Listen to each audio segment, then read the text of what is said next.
Hi, we're at the Association of Moving Image Archivists Symposium on Digital Assets. I'm Debra Kaufman with Broadcast Beat, and I have with me Tyler Leshney from a company called LAC, correct? Right, exactly. Tyler, tell me a little bit about what LAC is and how you came to work with this company. Sure.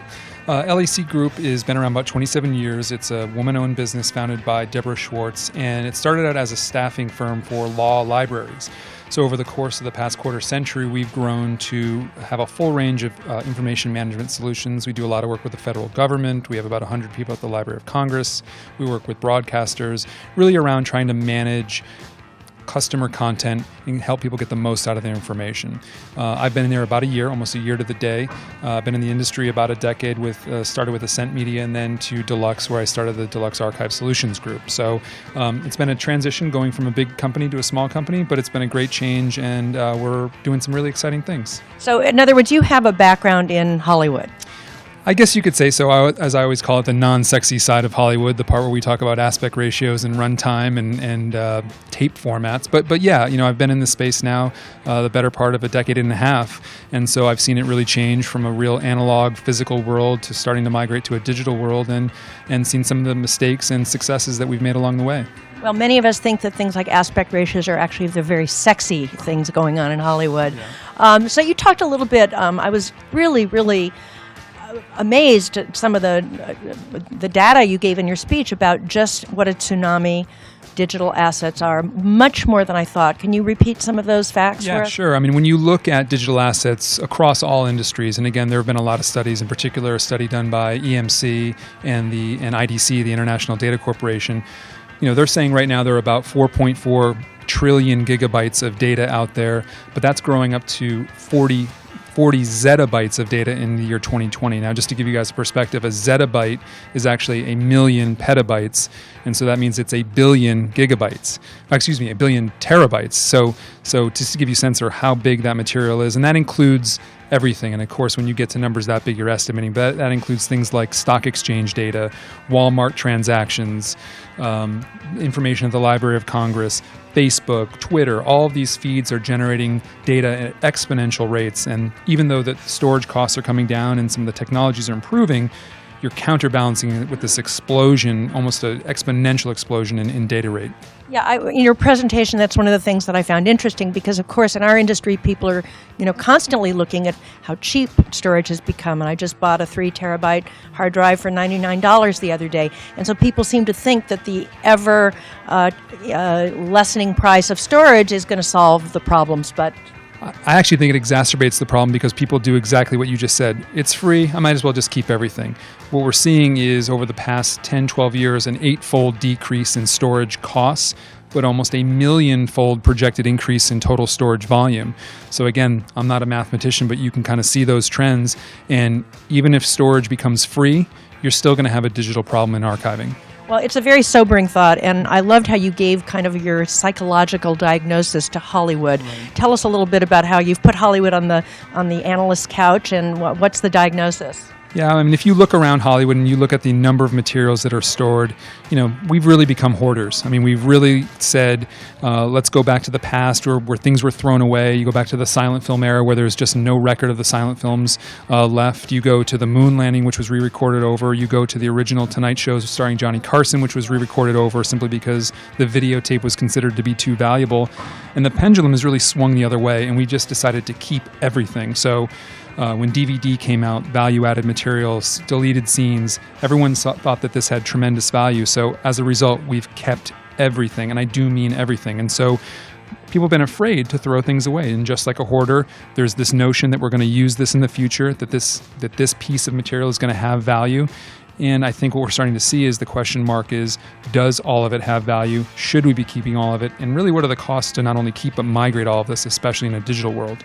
Well, I think it's in our industry, you're right, it's almost heresy to suggest that somehow we can get rid of, and you added deletion to your wheel of things that curating means. How do we know what we're going to delete isn't something that we're going to want in 10 years? Right, and I think that's a great question. It's sort of the central theme of curation, right? You can't delete what you don't know, or you can't show what you don't know. So really curation is about exposing the information about the assets, really getting quality descriptions of the metadata, basic things like good labels, basic things like multiple versions and understanding those versions. So you're absolutely right. You need to know what you have first before you can make choices to throw it away. And I think the big secret is we barely know what we have in our archives today. Is that true? And I know you mentioned that there's 90% of assets that people have are dark data. People don't even know what they have. It can't be that bad in Hollywood. I'm not so sure. I mean, when you certainly on the scope of when you take emails into account, and some of those statistics I think are a little bit skewed, especially when you look at things like eDiscovery and you say 90% is dark data. I think that applies to companies for whom data is an adjunct to what they do. But Hollywood really develops data and develops content as its sole product. So we do know a little more than the average Joe, if you will, about our data. The problem is that we have so many versions, so many copies, so many, our speaker from Miramax talked about the fact that they're selling into, 80 different verticals and selling 400 different versions of a movie to someone. All those versions exist somewhere. So how do you keep control over that? How do you maintain the integrity of that data? And so, while I think we do it better than a typical classic hoarder or maybe a consumer products company that doesn't really deal with data on a day-to-day basis, it's the little things, though, that we don't know about, the version control that we don't know about. And I think the digital explosion of file-based assets is really going to exacerbate the problem.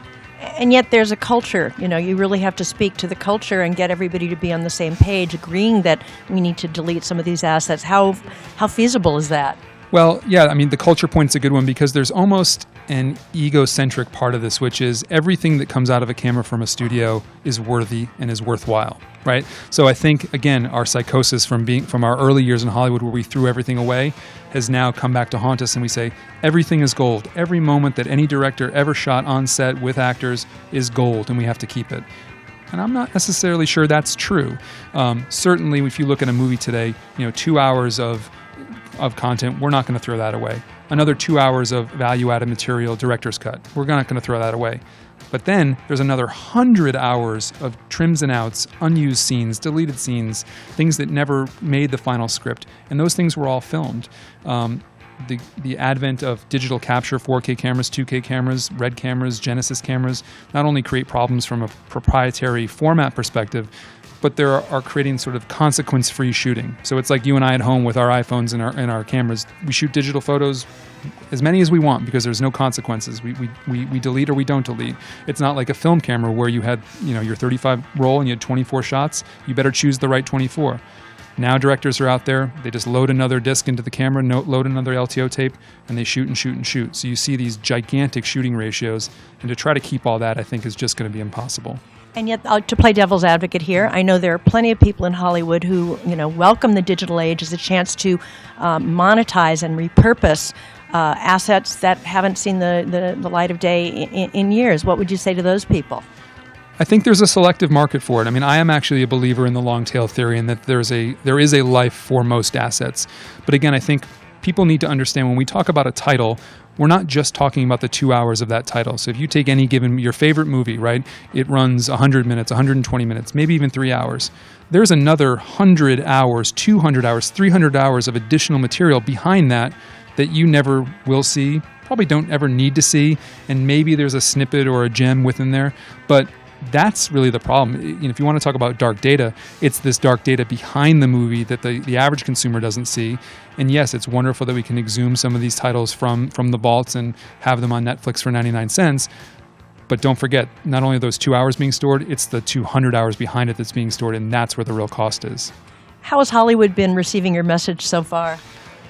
More receptively than I thought, to be honest with you. I think we were talking after my discussion that had I had this conversation 10 years ago, I'd probably be labeled a heretic, and that I was saying things that no one could quite possibly believe, especially people in academia who I think would come up and say, how dare you suggest that we throw away records of this cultural significance?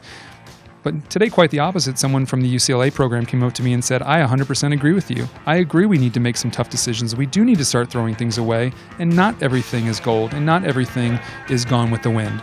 And so I appreciated that. So I think people are starting to realize that there's a problem, and I think people are a little more receptive to that there are solutions to the problem. Well, hopefully we can have this conversation again a little further down the line and catch people up with how Hollywood is adapting to your ideas.